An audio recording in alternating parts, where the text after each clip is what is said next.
Aqui é meu quarto, escrivaninha que eu estudo, armário com as roupas, a vista que tem para o parque. Aqui tem um parque aqui do lado, preto, NJ. Aqui é o quarto da Courtney, aqui na porta. Quarto dela, aqui em cima, junto com o meu. Banheiro, que aqui na Nova Zelândia geralmente é separado. Banheiro, aqui é o chuveiro. Ver onde eu tomo banho. Aí só isso aqui. Aí lá embaixo, que é a porta de entrada. Garagem ali. Ali é onde eu entro. Aí aqui.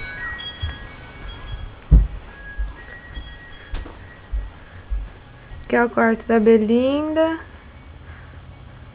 Banheiro. Eu acabei de chegar da escola. Não tem ninguém em casa.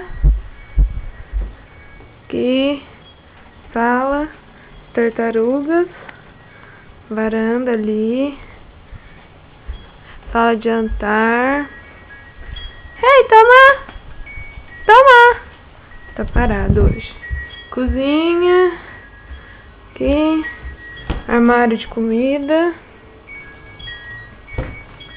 pra cá, onde eu como, computador. Sala de TV, poltrona. Aí lá é o parque que dá na mesma vista que minha casa. Aí tem lá embaixo o Toma, que é um pentelho. Toma! Ah, toma!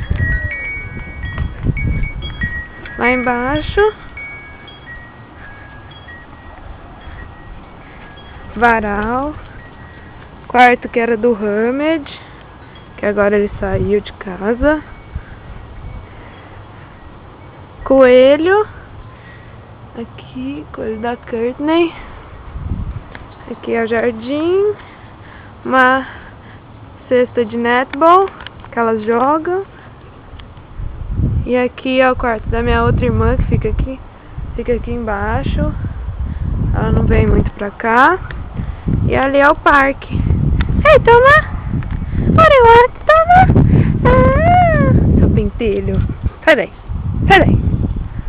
E ali é o parque. Essa é minha casa.